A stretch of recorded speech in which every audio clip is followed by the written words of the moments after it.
ಇವ್ರ ಪರ ಅಂತ ಮಾತಾಡೋದು ತಪ್ಪಾಗುತ್ತೆ, ವಿರುದ್ಧವಾಗಿ ಮಾತಾಡೋದು ತಪ್ಪಾಗುತ್ತೆ. ಆ ಫ್ಯಾಮಿಲಿಗೆ ನ್ಯಾಯ ಸಿಗಬೇಕು ಸರ್, ಆ ಹೆಣ್ಮಗುಗೆ ನ್ಯಾಯ ಸಿಗಬೇಕು. ಎಲ್ಲೋ ಪಾಪ ಓಡಾಡಿಕೊಂಡು ಆ ರಸ್ತೆಯಲ್ಲಿ ಆ ಥರ ಬಿದ್ದಿದ್ರಲ್ಲ, ಭಾಳ ಬದುಕಬೇಕಾದ ರೇಣುಕಾಸ್ವಾಮಿಯವರು, ಅವ್ರಿಗೆ ನ್ಯಾಯ ಸಿಗಬೇಕು.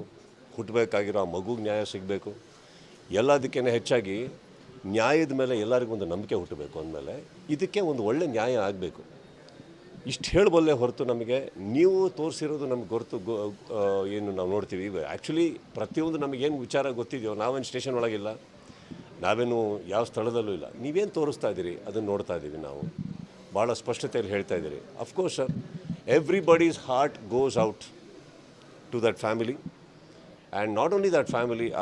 ಏನೋ ಸರ್ ಅದೇನೋ ಸರಿ ಕಾಣಿಸ್ತಾ ಇಲ್ಲ, ದ ಹೋಲ್ ಅಟ್ಮಾಸ್ಫಿಯರ್. ಆ್ಯಂಡ್ ಇದಕ್ಕಿಂತ ಹೆಚ್ಚಾಗಿ ಚಿತ್ರರಂಗಕ್ಕೆ ಒಂದು ನ್ಯಾಯ ಸಿಗಬೇಕಾಗಿದೆ ಸರ್ ಇವತ್ತು. ಕಾರಣ ಏನಂತಂದರೆ